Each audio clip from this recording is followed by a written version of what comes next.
Hey, Saddam. Is Lil Rick still in the hospital, Damon, man? Yeah. Yeah. We are live. Welcome to the Four Valley Boys. We Oh, yeah. when they go low, you go high. Okay. When they go low, you go high. That's all I'm saying. I got my guys with me. I got Dave Randall. And you ain't gonna call my name? Oh, okay. we I can't. I can't either, Jay. I'm sorry. I can't. On this episode, we're gonna talk about Draymond suspension. We're gonna talk about what we've seen in the NBA playoffs, and we're gonna do some NFL draft confidential. We're gonna talk about the best non-quarterback positions. And on this is the part of the show we said, let's go. Let's go. Okay. I can't. I'll tell you what they do. Hey, yeah. Hey, yeah. Boys, yeah.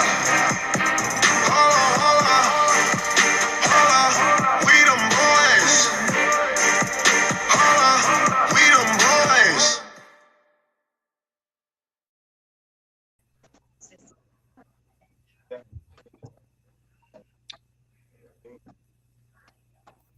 This is the Four Valley Boys podcast. Shot just hit the spot with us. I'm trying to figure out what's going on, big dog. I'm trying to figure out how we wait till they finish the Star Spangled Banner before he put me in like at church. Like you can't go in till the chorus finish singing. You know, they hold everybody at the door. Yeah. They had me at the door till the chorus finish singing. I hear the usher in the back.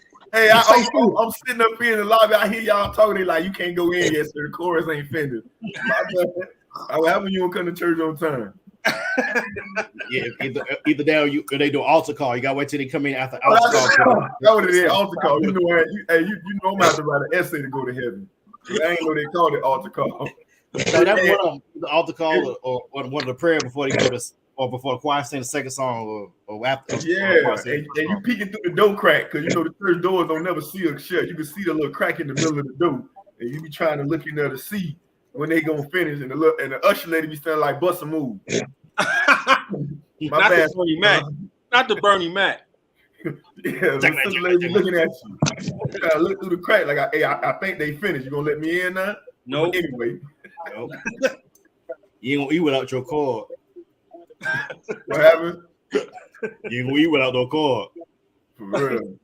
Well, you know, church nowadays, instead of waiting, I'm gonna just go to the ATM in the lobby and get my cash out. Be ready. Or swipe your card at the front of the church. Yeah, let me stop. Put me on hold. All right, man. Let's get to the business at hand. You know, we got sponsors. This is Four Valley Boys. We got Shot, Mike, D. Randall, I'm Fabian. Of course, we're on Sundays and Wednesdays, 9:00. We're sponsored by Crazy Straws. You crazy and you drink out of straws, get you some Crazy Straws. We are presented by Just For Me. If you got to grain your beard, go ahead and get that taken care of. Go to Walgreens, get that CB4. Get it taken care of. Just For Men. Get it at your local drugstore or Walmart. Arizona Tea, Damon.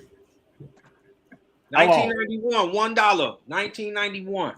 If you've been drinking it since then, what you got, Shot? Oh man, I'm gonna go with vitamin water. I'm trying to stay healthy. He's gonna go with vitamin water. You got diabetes. I ain't playing now. I feel you. I'm ready.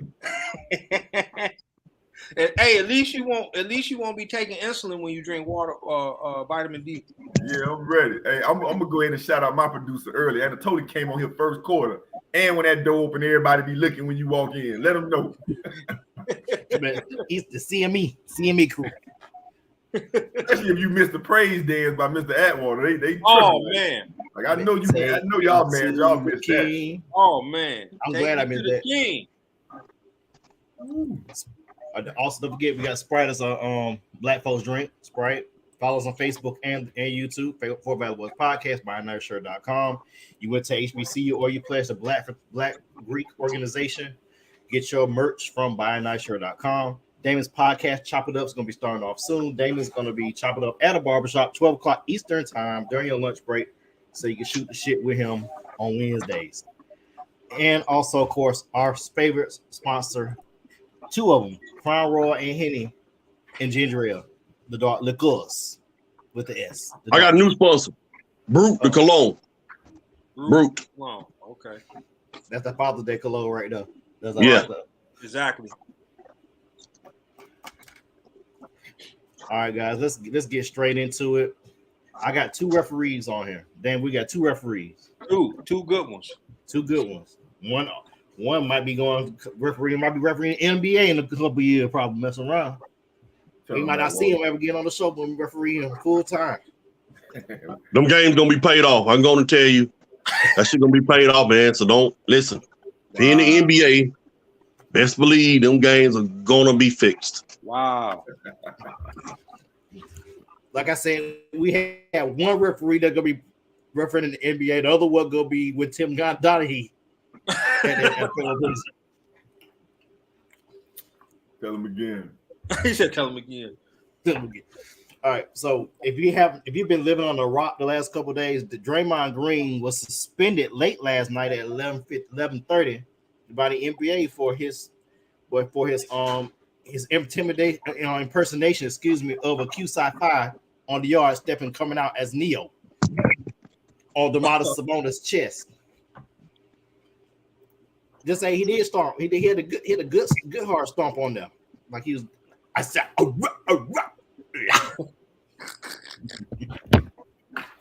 So everybody plays a fraternity or sorority that's out there. Rate Draymond stomp. Rate his stomp that he did. Rate his stomp in the chat. I'm gonna start with Shot, then go to Mike. Did Draymond deserve to get suspended? Shot. Yeah. The NBA, it's about optics. It's not necessarily about what happened. Like, you can hit somebody lightly and they can fall awkwardly and hurt themselves, and that's gonna be a flagrant one, based on the NBA don't necessarily judge the intent, they judge the outcome. And it looks bad. Now you can slow it down and that's I'm not absolving Sabonis for what he did, but at the end of the day, he may have grabbed your foot and he get a flagrant one for that too. But you trying to kick the man and play it off. At least that's their judgment. You tried to kick him and play it off, and let's not act like history don't play a part into this. The last time we saw Draymond Green in a playoff situation, he went way overboard. He should have been suspended last year. Now, somebody may say, well, that was last year. Yeah, but you got a track record now. You got a track record of being an a-hole. You got a track record of being a dirty player. Like, you ain't got to be a basketball person to remember you hitting LeBron in the nuts, you getting suspended in that final because you did something dirty. Then last year you was really pushing the envelope with the refs and nothing happened to you. That's not, and y'all not even the favorite, so they not putting up with that. Bye-bye. Y'all not the favorites anyway. What you got, Michael?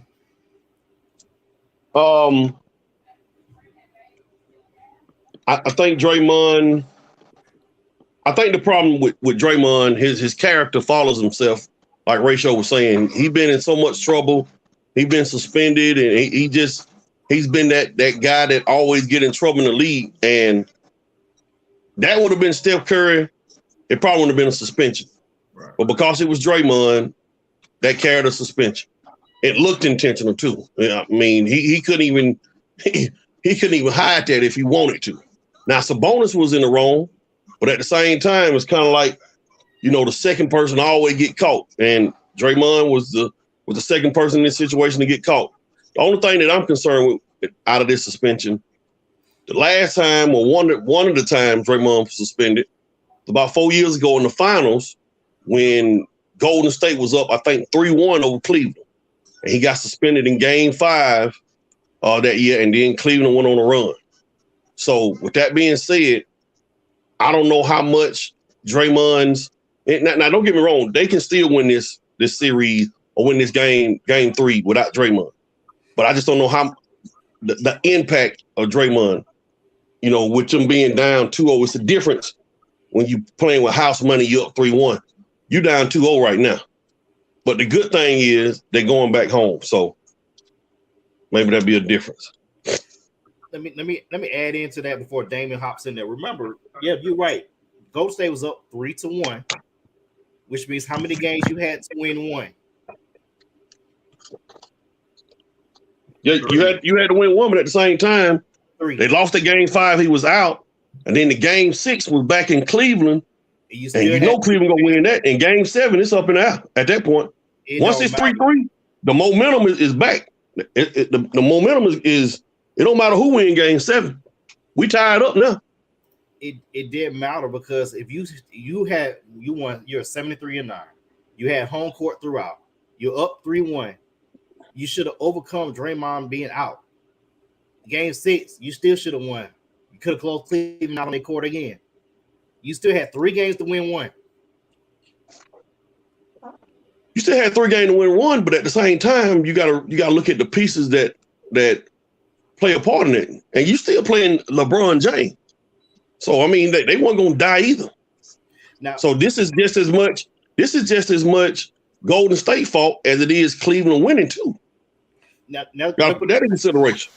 Now, okay, let's put this consideration also before we get down. I promise we'll get you in there. Go back to the series before that when he played Oklahoma City, when he punched Steven Adams in the ding ding. He should have been suspended for that game. The next game, that was game 4, I believe. Yeah, it was game 4. Yeah, game 4, he punched him in the ding ding. He should have been suspended for game 5. That was his 6th flagrant or 6th technical. He should have been suspended for that one. But they didn't suspend us. Said, nah, we good. But they just saying. Damon, your thoughts on Draymond? Only thing I say is that it's the history of Draymond Green. It's to being a repeat offender. I mean, even Joe Dumars came out and said that was one of the major reasons they suspended him because he's a repeat offender. I think he's an important cog to Golden State making a nice deep run in the playoffs. And you a major part. I'm not asking you to switch your game. I'm asking you to play smart. Do something, don't do anything that'll hinder your playoff run. You down, they're gonna need you. I know you're going home, but they're gonna need you in this game. It's gonna be a lot more difficult for Golden State to overcome. As opposed if he was playing because of the things he do on the court. So I fought Draymond a little bit because you know what's needed to make a championship run. You're a 4-time champion. Sometimes you got to control some of that, man. I know you want to get under people's skin. This time they got under yours because if you listen to what he said in his interview, he say that's the 2nd or 3rd time somebody grabbed him by the legs, and it was just it pissed him off. So once they grabbed him that time, he went ahead and turned into Ndamukong Suh. So I mean, at the end of the day, he gotta play a little smarter when it comes to his temperament, because he the one gonna get caught. He the one got the reputation as it being a dirty player, and people don't like how he play. Got to be smart, man. That's what I think.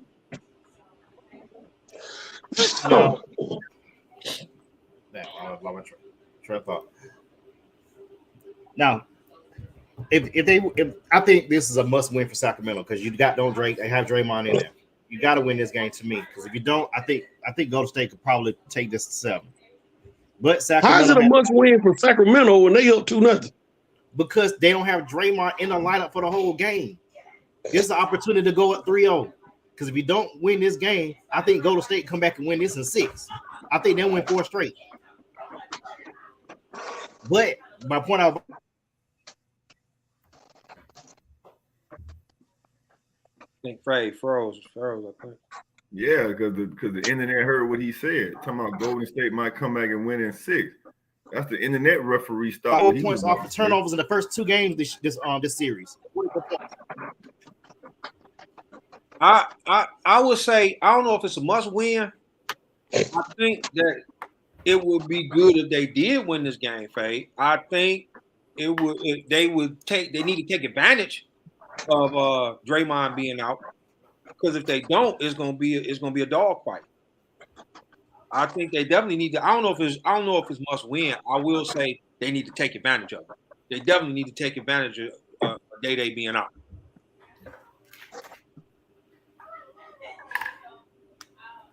So they play you up 2-0. I don't see no must win when you up 2-0. Yeah, I agree with them. First of all, I don't. Hell, they don't won 2 without. They don't beat them twice with Draymond. Right. So we ain't worried about Draymond. I mean, as long as that them 2 light skinned dudes, hell, them 3 light skinned dudes still playing. Hey, boy, I was just about to correct you too. Them three of them out there now. Yeah, that hell. Plus the brown skinned dude.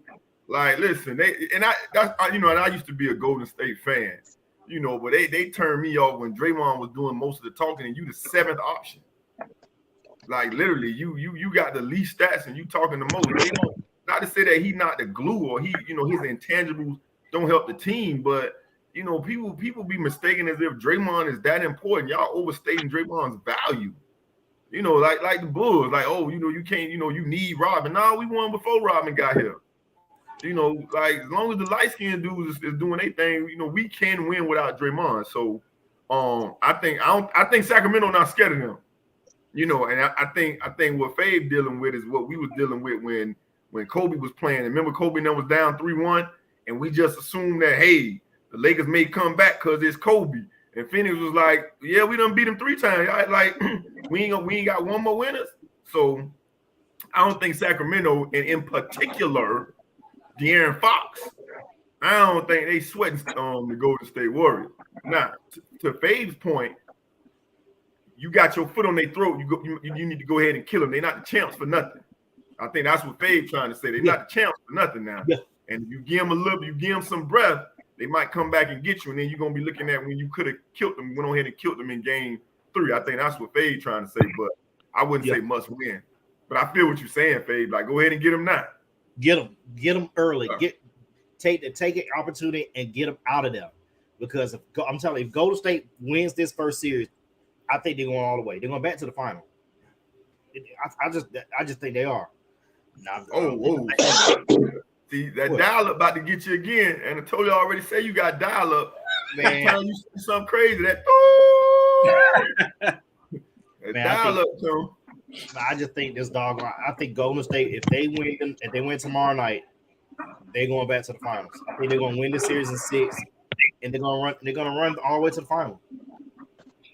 Only way I can see. I don't know about that. The only way they could win in 6 is if they take both games. Yeah, I don't think Sacramento gonna come out of there with at least win a game.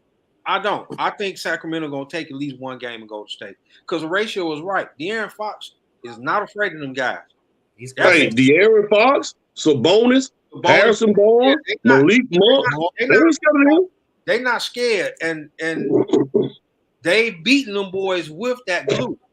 So if they mess around, Golden State mess around, win this game, they probably gonna say, okay, we'll take the next one. I don't think the confidence would be destroyed unless it go back tied 2-2. Then it might be a little chink in the armor. Other than that, I really do think Sacramento gonna take one of these games out of Oaktown, man. I do. Shout out to my man C Green on here. He summed it up. Draymond been doing this stuff for 12 years. It's atrocious. Like, that's what people see. Yeah. And I feel like the NBA, who does, they base it on the optics. They like, listen, we can't have this again. We got to set an example because he punked the NBA refs last year. No disrespect to them dudes. Y'all know I got respect for y'all game, but he punked them dudes last year. That's what it was. Yeah. And Atwater been there before. You got a tie game, and somebody may push the edge, and you could give them a tech, but you don't want to be the one that decide the game. Yep. You may let them get away with that, and you like, okay, next time I'm gonna bang you behind early, but I'm gonna bite the bullet on this one because I don't want to be the one that decide the game. Right. I personally feel like that's what they went through last year, and it's a new year. We gonna bang him early. Bang his behind. And that's what they do. Tell him, bang him. Bang his behind. I always say pop. I say I'm a pop him. I'm about to Pop him. I'm gonna pop him. Yeah, I get my terminology from the penal system. Hey, I'm gonna pop him. That's pretty good. Pretty good though. You say the penal system. From the penal system. Pop, I I'm ain't about to mad at pop him. To the penal system. I ain't mad at you. The penal system. About to pop Penal. him. Yeah, I'm about to go ahead and pop him. I'm about to stick old boy right here. Bam. Hey, you gotta do what you gotta do. I mean, it makes sense what the two refs are saying. It makes total sense.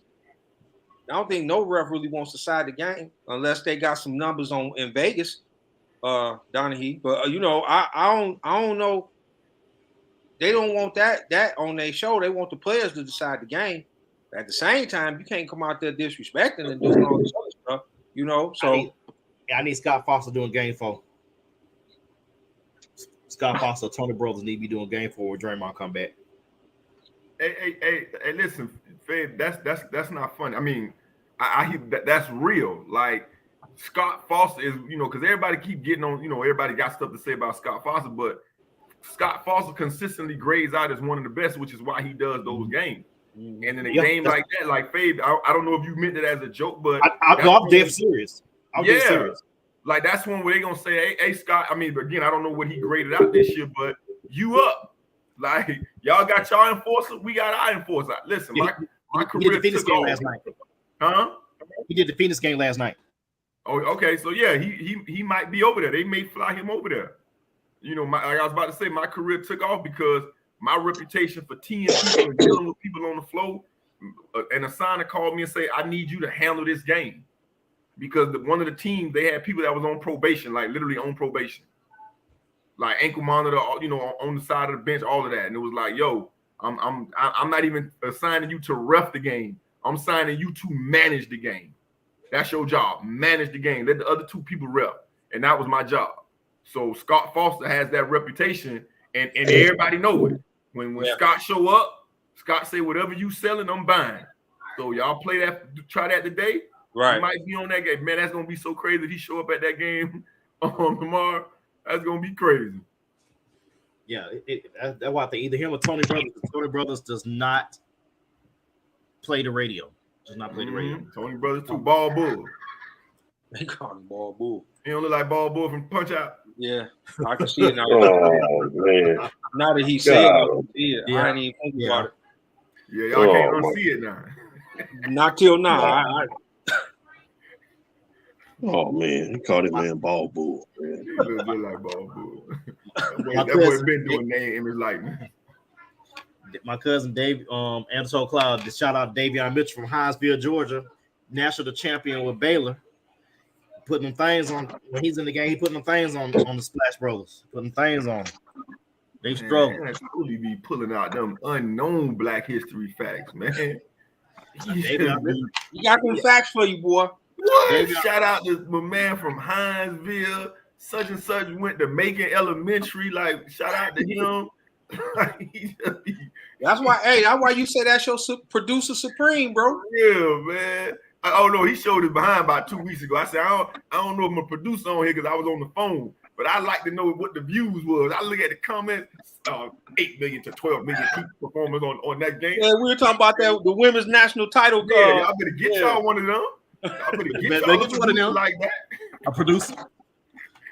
Yeah, I gotta find me a producer. I gotta find my own. I'm tired of doing my own research. Hey, that thing popped up on the screen, 8 million, 12 million at its peak. I said, got to be more careful.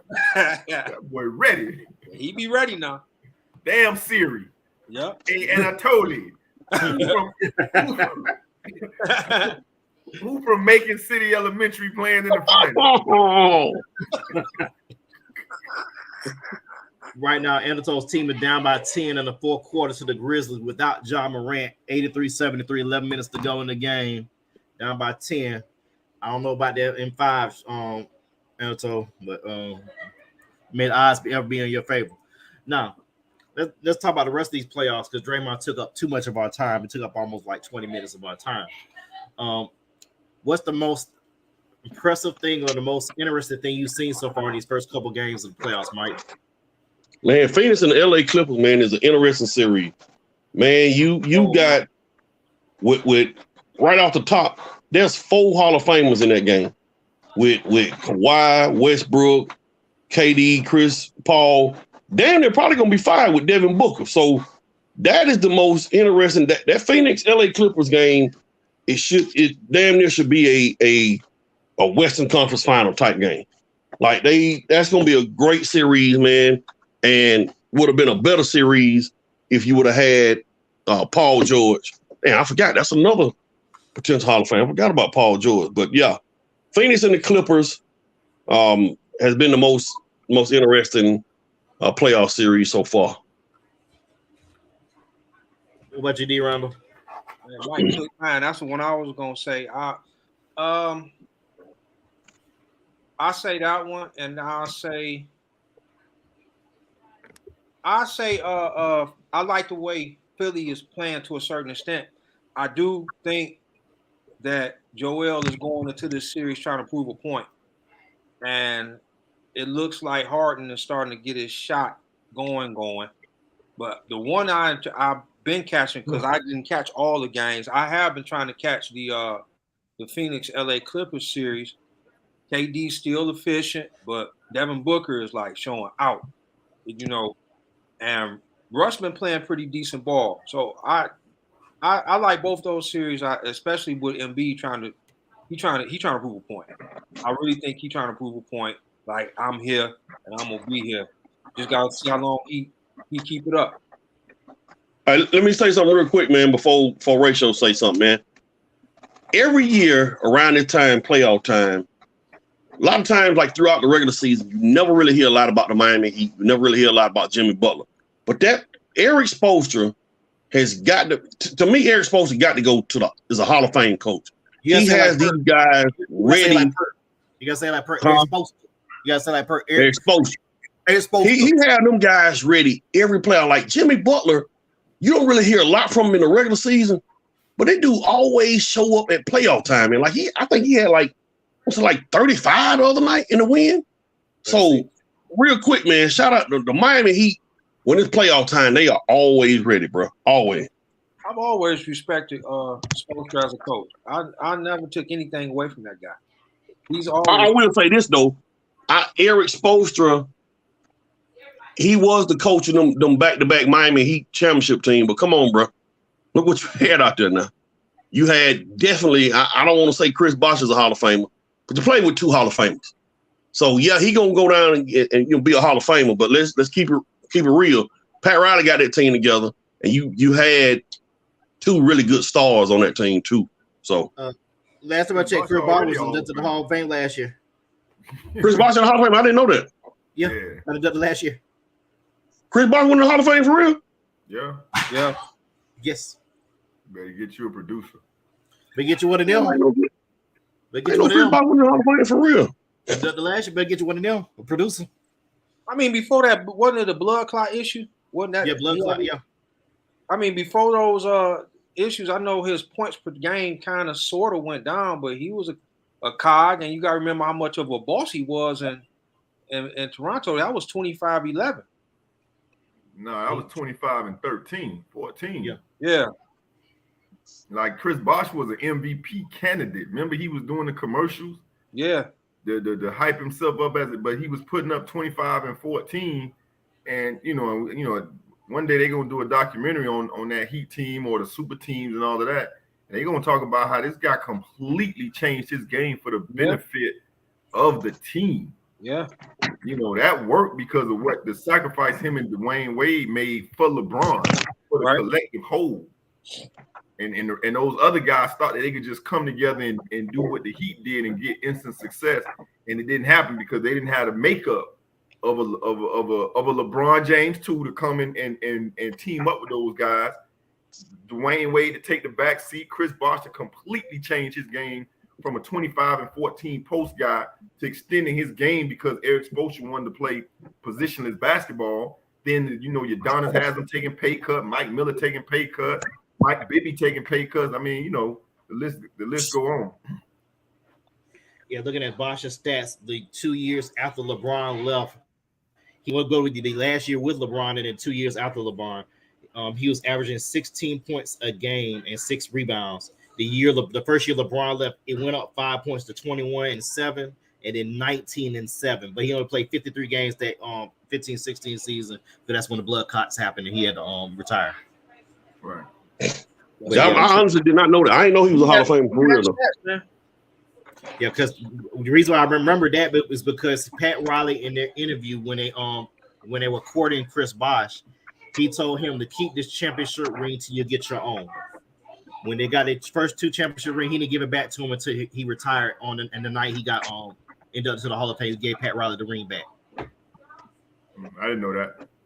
Yeah, because you remember Pat Riley had a shitload of rings, so he's like, Rashad just said, you want to get you one of these? He literally. Yeah, I know he put a bunch of rings on the table, and they said that got LeBron attention. Mm-hmm. I know that. I remember they talk about that. Yeah, dumped them all on the table. All 5 of them jokers on the table. Mm-hmm. All right, Sean, what's your take on these playoffs so far? Man, I mean, barring tonight, I'm gonna go with LeBron James, man. I mean, this dude is 38 years old. You know, they were not the favorites. They're the lowest seed. You know, Memphis is what, 2? They're the 2 seed, right? Yep. Like LeBron James, and I don't really say that a lot. I'm a fan of LeBron, but I'm not, you know, I'm more of a fan of the man, because I'm still a little hurt about the Heat thing, just a little bit. You know, it's a little wound there, still a little cancer in my heart. But you can't deny what this guy does after he gets some rest. I mean, this dude is a machine. You know, like the other night, 21 and 9 or something like that. You know, I think he got 20 points as we talk right now. They look like they might lose this game. Yeah. But, you know, for him to, like, LeBron James, man, the Lakers. LeBron James.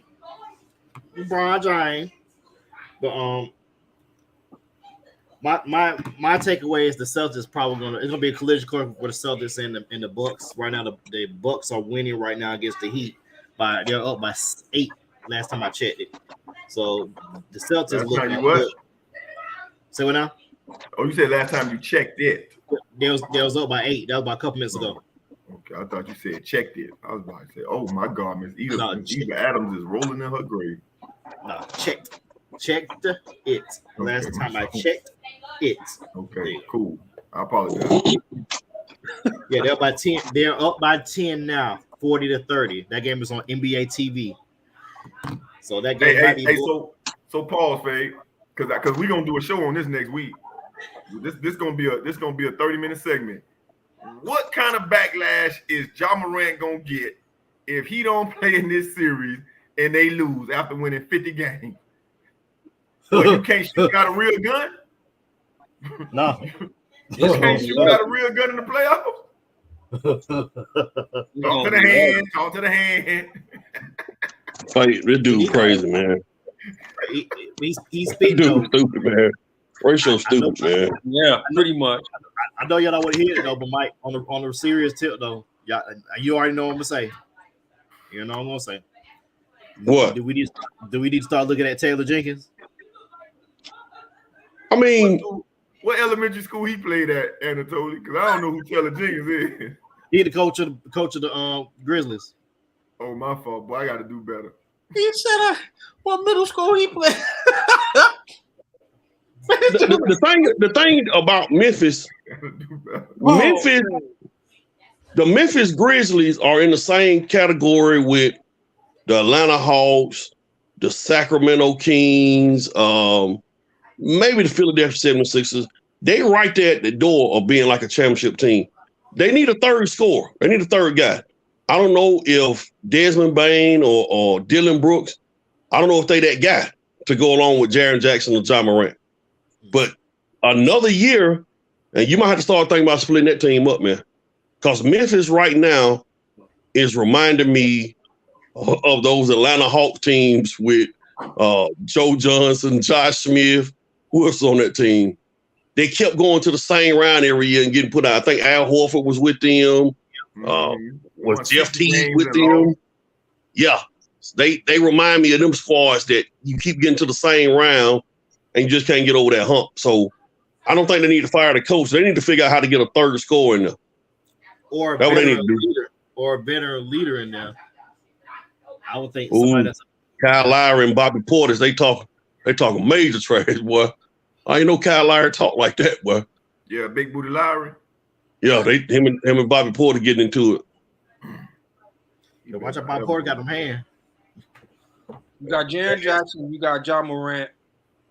I think you got Desmond Bain too. That's what I was gonna say. I think they was anticipating Desmond Bain to be that third option. I don't know. Do you trade a big or do you trade shooting? But Desmond Bain is a good shooter. I mean, you're not trading Ja. That's he's not going. No, you're not trading him. Just on a 5-year extension. He's not going anywhere. I've been saying this for years. If you don't have shooters in the bushes, you can be stopped in the playoffs.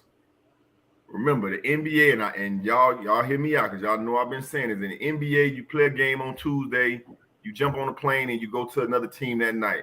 It ain't that much practice time. You watch a little bit of game film on the plane or in quick meetings, shoot around, stuff like that. In the playoffs, you have a meeting now and you going through defensive assignments. And if you don't have shooters, then it's a lot easier to zone, rotate. You just going over rotations and once the playoff time comes, you got more energy to close out on shooters. You're not playing back-to-back games. You playing a game, you resting a day. Sometimes you resting two. Remember, the Lakers played Sunday. This is Wednesday. So imagine the time that they had to put stuff together. You know what I'm saying? So it's a different ball game in the playoffs. And to me, Memphis don't have the shooters that can overcome a coach's scheme. Unfortunately, AD 2 for 12 tonight. Because he AD. Yep. 8 points.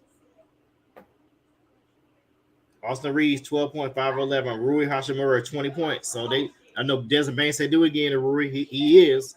Just Anthony Davis ain't doing a damn thing. 4:38 left in the game, down by 10. I'm told, not looking good for your 5. I don't see like, and I just hyped LeBron them up. How you lose to the Grizzlies without their superstar? Like, nah. Hey, come on, bro. Back, hey, man. They gonna beat the Lakers. Hey, let me tell you something. A lot of times, there's a rarity that a lower seed wins game 1 and win game 2 also. They a lower seed, man. That ain't. If I had to make a bet tonight, I would have betted the Grizzlies would have won tonight too. Game 2, I would have bet on the Grizzlies. But that don't mean the Lakers are not going to beat, going to win both of them in LA or, win the series. But typically, like the Bucks probably going to blow the Heat out tonight in game 2. So, yeah, I mean. You're right. Because it's a letdown. You're right. I agree with you 100%. You're absolutely right. It's a letdown. Like you said, they already got game 1. I feel you on that. I agree with you 100%. Oh, yeah. D'Angelo Russell, 5 points. So 2 for 10. But help me out. The 3-point shooting is terrible. When did they start giving them 2 days rest between games? Television, man. You got to remember that some of the better games it's about like marketing. It's about television. Like the finals, some of the final game when they travel is 3 days. They always. I think the finals they play it Thursday, Sunday, Tuesday in the finals. No, Thursday, Sunday, Wednesday, Friday. The finals always start on a Thursday. Yeah, it's a Thursday. But I thought they went Sunday. Thursday, Saturday. No, Sunday. Nah. Or Thursday, Sunday. Yeah. Then Wednesday, Friday. Friday. And then go back to Monday if it goes to 5. See, if I was a conspiracy theory, I would think that they're trying to give LeBron a lot of extra rest to get to these finals, because I don't remember the first round and second round being every 3 days. It's always been every other day. And back in the day it was, but nowadays stretched it out a little bit longer because I remember they play 7 games in the first round now. Back when remember when it used to be 5 games, it was every other day. Bruh, I'm talking about recently as like 2-3 years ago. I don't remember, and again, I'm not saying I'm not wrong. I could be wrong. I don't remember games being spread out 2-3 days. Like you playing on a Wednesday and then coming back and you don't play again till Saturday. I don't remember that. I thought it was every other. It's normally been every other day, and then you had those 2-3 days when you change in cities. That's what I remember. I could be wrong though. But you remember, and like Fave said, it's about TV. If you played every other day, it's gonna be some days you ain't gonna have no games. So that's one reason why they got to spread it out too. The Eastern Conference was playing on, say, a Monday, Wednesday. Then they was playing on. It was every other day. And again, I could be wrong. You know. Oh, okay. I see. You know what? I get it. He's not talking about a specific conference. He's talking about the playoffs in general. He right. Yeah. He right. It was every other day. It was just yeah. It's just that it alternated, and then when they switched cities, it seemed it was 3 days, but then in the middle, somebody had already switched cities, so it seemed like 2 days, and then they go back to every other day. Yeah, and look at it, especially this year. I see what you're saying, Shot. I got you. Yeah, look at it this way too. I think we'll go with Shot point. ESPN remember they got the rights to hockey also, so they have the air hockey playoffs as well with TNT and not TNT, TBS. So ESPN is trying to juggle those schedules as well too. Yeah, I get my. Right. I see what you're saying, not Shot. I got you. But what they doing now? I got TNT, you. Right. TNT showing games like Monday through Thursday, and then ESPN got it Sunday through Thursday. Well, ESPN has some games on Sunday too. Well, ABC does. Yeah, ABC has the one game, and the ESPN has the majority on Saturday, and then they got the Friday. So I know because last year I know the TNT crew making a joke like they hope this game didn't go extra serious so they can have the weekend off. They're glad that one series ended so they have a 3-day weekend. Okay. No, I got it now. Yeah, I think with ESPN having the rights to hockey now since last year, that's the reason why the schedule is like it is, because they're trying to manage the network and the availability to air them, which is why TNT have all the games Monday, Tuesday, and Thursday and Sunday, because tonight is Wednesday. It's all the games on ESPN and NBA TV. So TNT got it's on TNT. I'm sorry, not ESPN because ESPN. Yeah, TNT and NBA TV tonight. Yeah.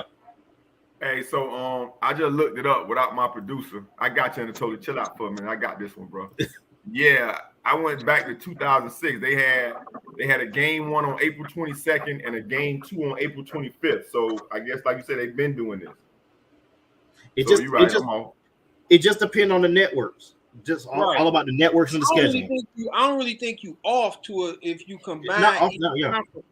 It still come up almost every other day, except when they switch cities. Then it's like every 2 days, because one may switch cities one day and you got a gap, and then the next day the other one may switch cities. So that I see what you're saying. Your theory is actually correct, but it's just in each conference it's a couple games in between. Yeah, I thought it was going every other day, but as I'm looking at it, it's 2 days off. So April 22nd, April 25th, and then I see May 2nd, May 5th. So yeah, it's 2 days in between. Yeah, I thought it was every other day, but I guess okay, that's cool. I was just checking. I know the finals is 2 days between. Yeah, definitely, because that's definitely about marketing. Yeah, the finals is always Thursday, Sunday, Tuesday. That's what the finals is. Thursday, Sunday, Tuesday. Thursday, Sunday, Wednesday. Thursday, Sunday. Yeah, okay. I think when they alternate cities in the finals, they give them 3 days. Yeah, Thursday, Sunday, Wednesday. Wednesday, yeah. And also think about it too. Like I said, also with that, hockey, the Stanley Cup, right in that same time. And ESPN is going to have the rights to that too. So that's when did they get those rights back? Man? Couple years ago. Yeah. Remember last season. So I mean, because ESPN lost it with the NBC and they went to NBC. That's why I was asking. I was wondering when did they get those rights back? See, we talk about everything on here. We talk about TV rights. We talk about hockey. We versatile on the Four Battle Boys. We talk about everything on here. That's everything. All right, so last topic on the draft is next week, and we wrapped up in basketball just like we were wrapped up in football for the last few months. So the NFL draft is next week. We talked about quarterbacks. Since it's only 1 week left, I want to talk about the best non-quarterback prospects in the draft right now. In your eyes, Damon Randall. Carter, Anderson. That's High School. Yeah, I can't say that. I ain't gonna try to murder that man's name from Northwestern.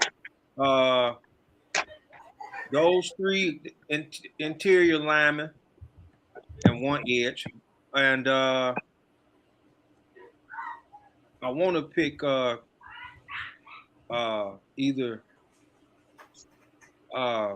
the receiver from TCU, Quentin Johnson. Yeah, I think somebody gonna take a chance on him. But the first three, I think, is the ones that I think are the best. Best edge rusher, best interior lineman, defensive lineman, and probably the best offensive lineman if you ain't including Johnson from Ohio State. What's his name? He played tackle too. I didn't think his name, but I think those are the ones. For who? For Ohio State? Yeah. Paris Johnson, the junior. Paris Johnson. But I think those four, and I would throw the receiver from TCU to me are the ones out of five best. What about you, Michael? I mean, some of the same similar guys, man. I'm gonna tell y'all a prospect that people that is slowly riding on the boards, man. Christian Gonzalez, cornerback from Oregon. Yeah. Red shirt sophomore, about 6'2", very physical corner. They saying he done kind of got into the top 10 with people. Another cornerback that, and I just realized, this dude dad played in the league, Joey Porter Jr., cornerback from Penn State, that is sliding, going up the boards as well. So I think everybody know about Will Anderson and Jalen Carter, but those some of the guys that people need to pay attention to. Christian Gonzalez, pay attention to, like I said, Joey Porter. Watch out for a guy named Brian Brent, safety from Alabama. So I'm looking at the defense side of the ball, and another name that may go in the first round, Zay Flowers, wide receiver from Boston College. He from down here. And went to Boston College? Yep. Goodness gracious. What about you, Mr. Major? How many you said? I just give like a couple of them. Your top, we'll say top 3, top 5 non-quarterback prospects in the draft.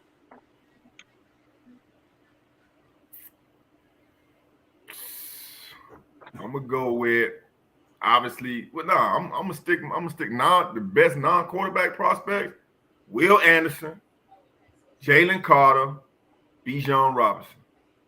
Yeah. Yeah, obviously. Wait a minute, did you say a running back? Yeah. That's the best prospect non-quarterback. Yeah, I never said that they wasn't. I'm not saying he not. That don't mean I'm gonna take him in the first round. But I think he's gonna be. I think he's that good. But again, I'm still worried about them Ricky Williams traits. Like that boy got a lot of tread on them tires. You go look at his numbers at Texas. He got over 500 carries. So shot pick 26. You the Dallas Cowboy. You just let Ezekiel Elliott go. Would you take a shot at Bijan Robinson? Hell no. Okay. Why? Why did you let Zeke go? I think it was cap related. And what else? He older. So he wasn't the best back on your team. Huh? Yeah. He wasn't the best back on your team.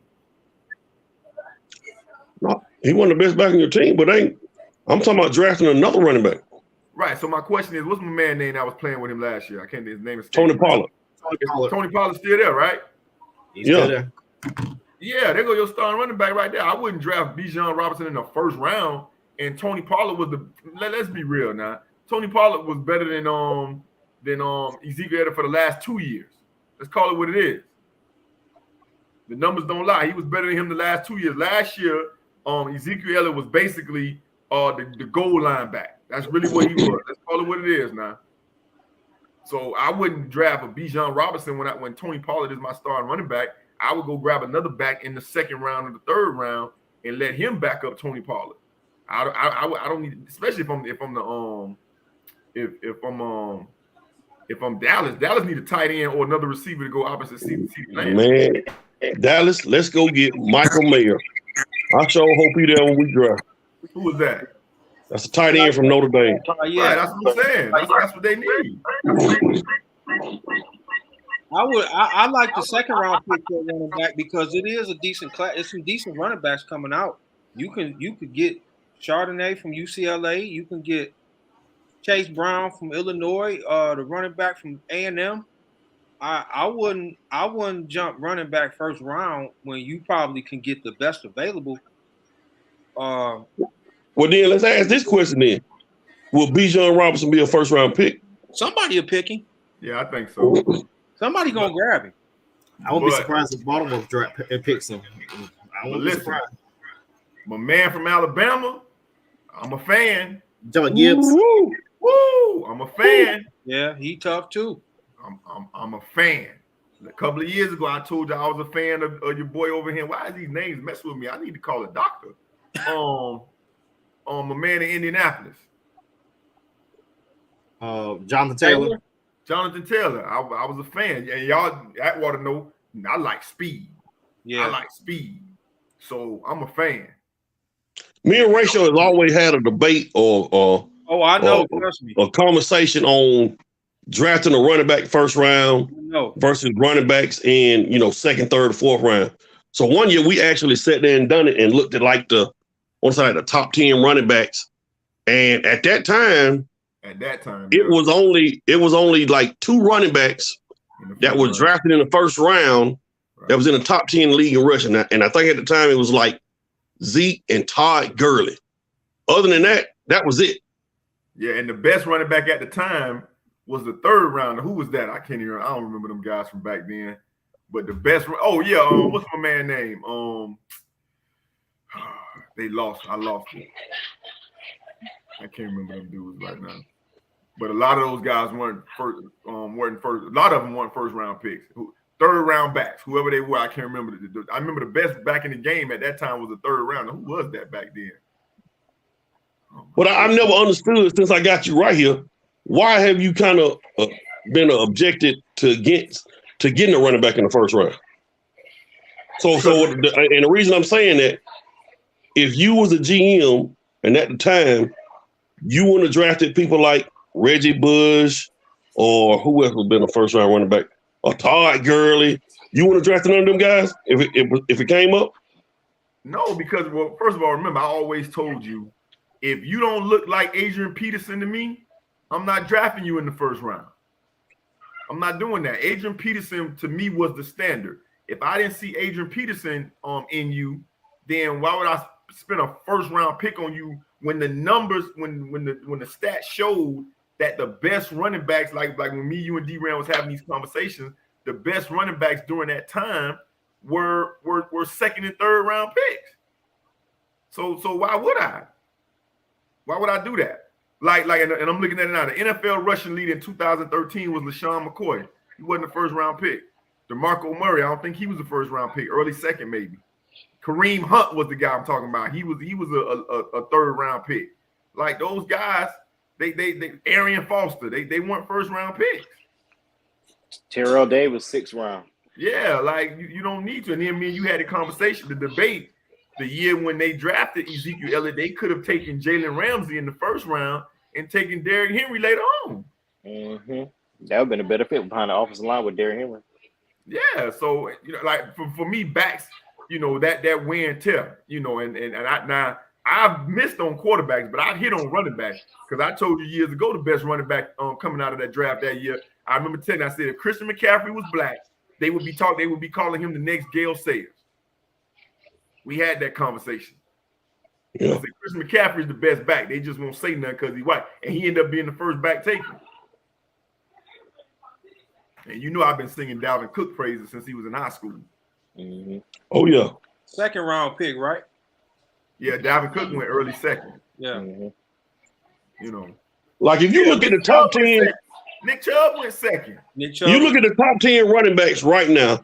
Dalvin Cook, I would say, is a top 10 running back, second rounder. Nick Chubb was second rounder. I think Jonathan Taylor was like a second or third rounder. Yeah. Josh Jacobs Was he a First first round. rounder? He's the first rounder. Josh Jacobs was a first rounder. Yeah. Let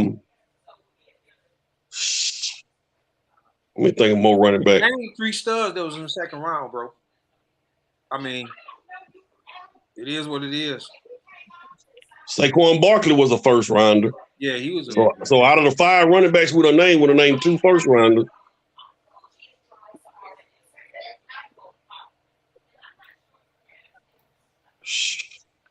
That's all you think of right now. That's it. Exactly. Derrick Henry was a second rounder, I think, right? Yeah, absolutely. Yeah.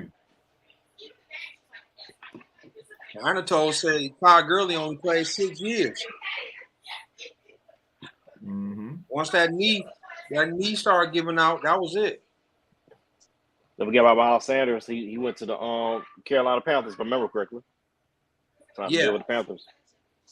Yeah, Miles Sanders wasn't no so again top 5 running backs in the league. Josh Jacobs, Derrick Henry, Nick Chubb, Saquon Barkley, Miles Sanders. Two of them was drafted in the first round. 2 out of 5. Dalvin, if you go down to number 6, Dalvin Cook was drafted in the second round. Number 7, goddammit, is Justin Fields. He was drafted in the first round. I mean, hey,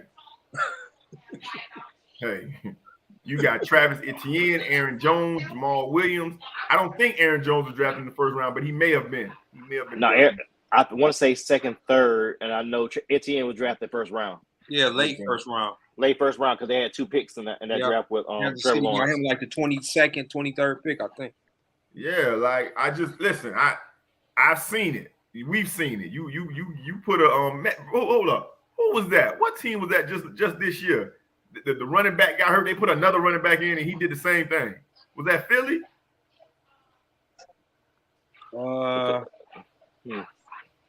I think so. No, Kansas City. Oh no, I think it was Detroit. Look at Austin Eckler. Look how big time back he is. 3rd, 4th round pick. Like, oh, you're right. Jamal Williams. Yeah. Jamal Williams, second round.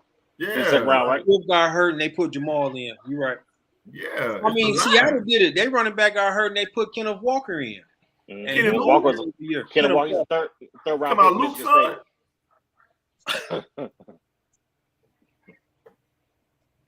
Back to play to Michigan State, man. That's my point. Who is Kenneth Walker? You know him, D-Rank, because he up there, but what round was he drafted? I think it was 3rd round. Right? Second round. Second round pick. Second round pick. He almost rushed for 1,000 yards almost. He was a Heisman finalist also, too, if I remember correctly. Yeah. He was a Heisman finalist. No, he got snubbed. He should have been. Oh, yeah, he won the Doak Walker Award. Yeah, he should have been a Heisman finalist, but he didn't get there. Yeah, like Anatoly say, Todd Gurley played 6 years. Miles Sanders, like, man, I just don't think you need them. I just don't think you need them. I know a lot of people up here agree with you though, Shaw. There's a lot of people, we be talking about. They really won't use that first round pick on a running back. I feel like you can get a decent, nearly a borderline Hall of Famer in the 2nd, 3rd round. Yeah, but at the same time, bro, it's some running backs you can't pass up on that at the first round. Some running backs, I understand it. They change the complexion of your team and your game. It's some of them dudes. Yeah, you can get better value and better running back 2nd, 3rd round. But it's some dude, man, you just can't pass up on. Now, Bijan Robertson ain't one of them guys I feel like you can't pass up on. But when you don't have running backs in the last 15, 20 years that's been like in the top 5, Ezekiel Elliott, Reggie Bush, them the only 2 I can think of right off. At the time, them running back, Zeke rookie year, he ran for about 1,500. So, I mean, it's dudes. I get what Shot's saying.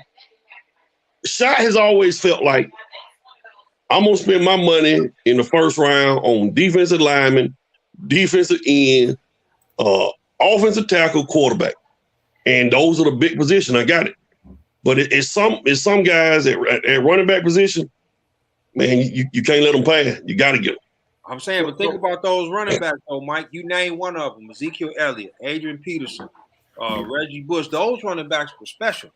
Those guys you looked at, they were graded really, really high by almost every team in the NFL.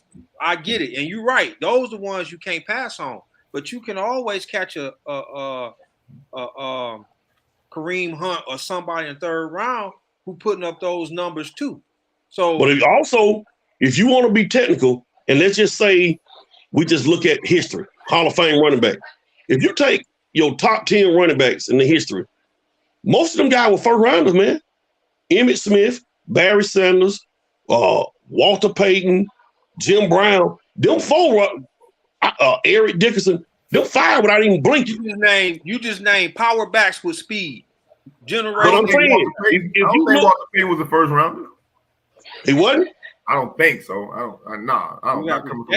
But what I'm saying is those backs was all special backs, whether it be power, whether it be speed, or a combination of both. They were first round running backs. I understand. Those Hall of Fame running backs, if you look at the top 10 running backs of all time, Hall of Fame running backs, most of them do for first rounders. And Anatole made a good point. That was a different time in football. Those is 3 yards in a cloud of dust. And yeah, he took the words right out of my mouth, man. Like that's a different time, man. Let me 3 yards in a cloud of dust, and you got and those running backs were really special because they added speed to the formula. Yeah, the game has changed. Walter Payton was fourth pick in the draft, fourth overall. Fourth pick. Okay, but let me break this down. Let me just give you my rendition of the running back. So again, you about to spend the first round pick on the running back. And after 5 years, he's banged up. Remember, a running back takes the most hits outside of the lineman in any other position, especially if you want to Atwater running backs where you want to give them the ball 25, 30 times, right? We ain't even talking about the pass protection on running back. So you collide with somebody about 25, 30 times a game. After that 5th year when you drafted him, now you got to pay him and add another 4 years when you know he really only good for 3. Yeah, maybe so even running 2. back is only gonna be there for like 8 years. When did Ezekiel get drafted? Well, 2015, 16, somewhere in there. It was right. So 16. we in year 8. He's done. He's done. I don't know disrespect to Zeke, but he's not the same guy. It's over for Zeke.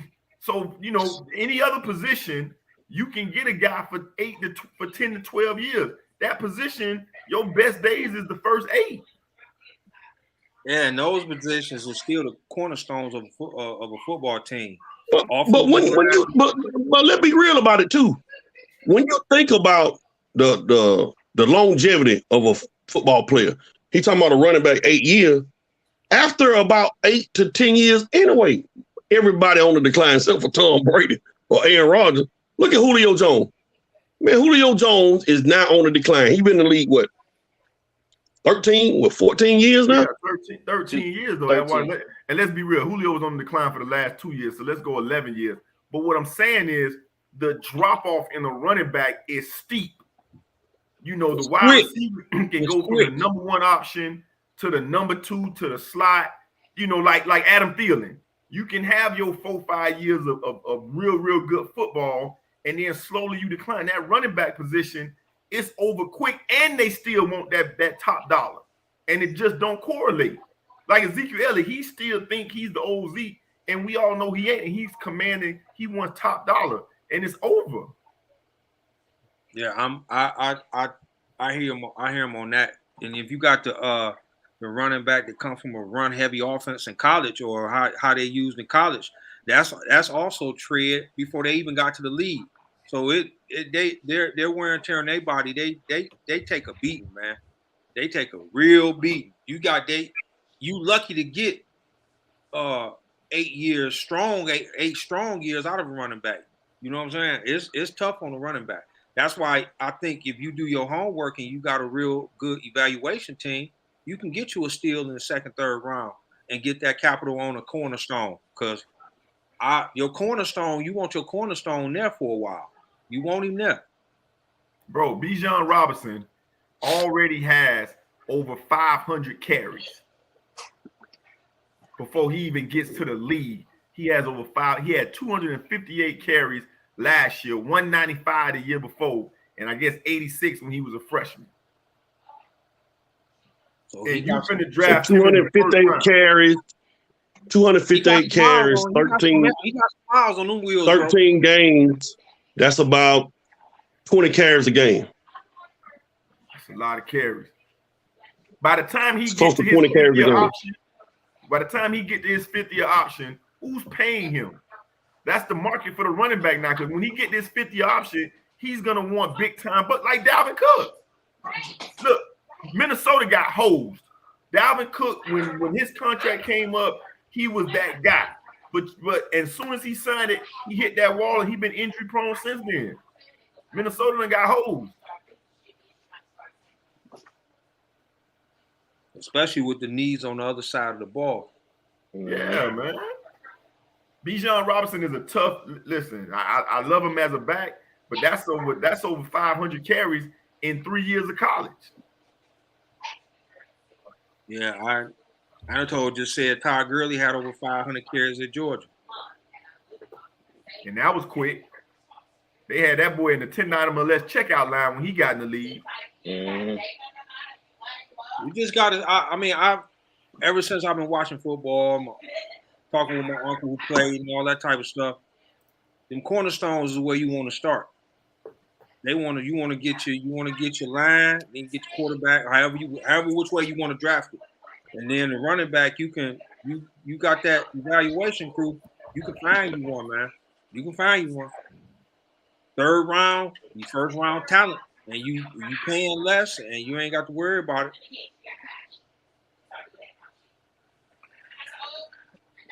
Guess how many attempts Josh Jacobs had in his 3 years at Alabama? Probably 300. 251. I was going to say 200. 251. Because they rotated their backs. Yeah. Well, that's one thing Nick Saban always did. And honestly, and I know we're running over, but that's the new thing because of Ricky Williams and them guys.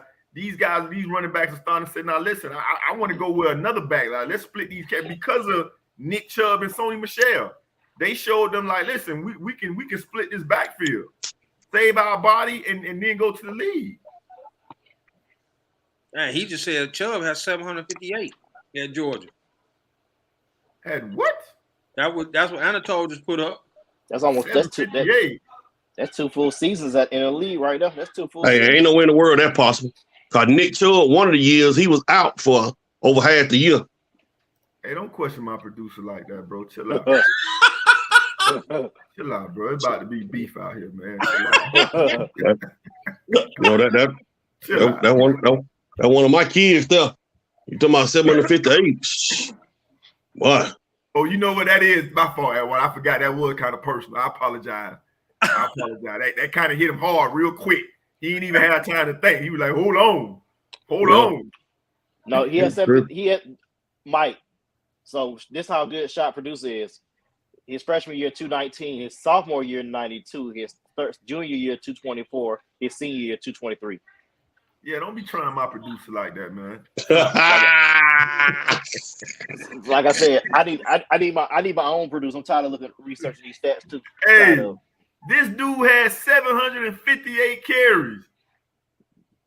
Yeah. So check it. Because remember, Atwater probably forgot. He stayed 4 years. But check it. So okay, now you got Nick Chubb, right? So Nick Chubb out on that big time contract. It's time to sign, right? Yep. He either already signed or is due. And they gonna pay him. And then he gonna probably after 2 years, and I ain't trying to wish nothing bad on nobody, the drop off is so severe based on the money he gonna be getting, they gonna put that razor blade to him. That's just the way it goes.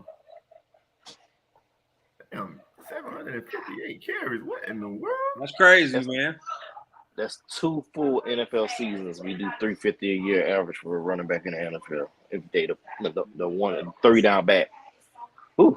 But draft next week, we're gonna have some more information. We're gonna do a mock draft next week. I know Mike, that's probably gonna be on the rundown, correct? Oh, he can't wait.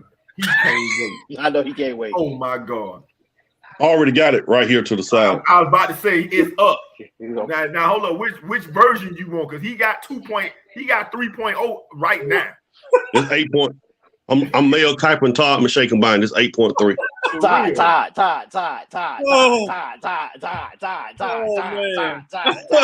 He said he can't wait. He can't wait. When you said that, you saw how he looked up, he perked up like, what? Nah, well, he mean tonight. Oh, okay. That boy hot. I think it's party shot. Rock and roll. Can't mean tonight. All right, David, party shot, see it. Man, all I'm gonna say is, man, y'all keep your prayers up for Ralph Y'all, man. I ain't got much to say about it. It's just when they put the picture up of the dude that did it, I ain't gonna say what I thought on air. I don't want to get flagged and get cussed out about the sponsors, but just keep your prayers up for little Ralph Y'all, man. I hate to see something like that happen on some craziness, man. Just prayers up for little fella, man. Michael. This is a NCAA weekend in the world of grassroots basketball. There are 30 or 40 AAU tournaments or grassroots tournaments all across the country. College coaches will be all over the country looking for talent. Parents, you are being recruited also. Make sure you're not in the stands. Be rating the referees, the coach, the son playing time, or you can hurt your own son. Secondly, it's going to be a lot of kids in the AAU portal after this weekend. A lot of kids are flying to Arizona or Nebraska, or even coming here to Atlanta playing in tournaments just because it's Nike, Adidas, or Under Armour. Final thing I want to say, parents, players, make sure you choose the right travel ball team that can put you in front of college coaches. Good luck. Safe travels to everybody I'm be on the road to out there playing this upcoming weekend, these NCAA tournaments. Hoping there's a lot of college coaches there.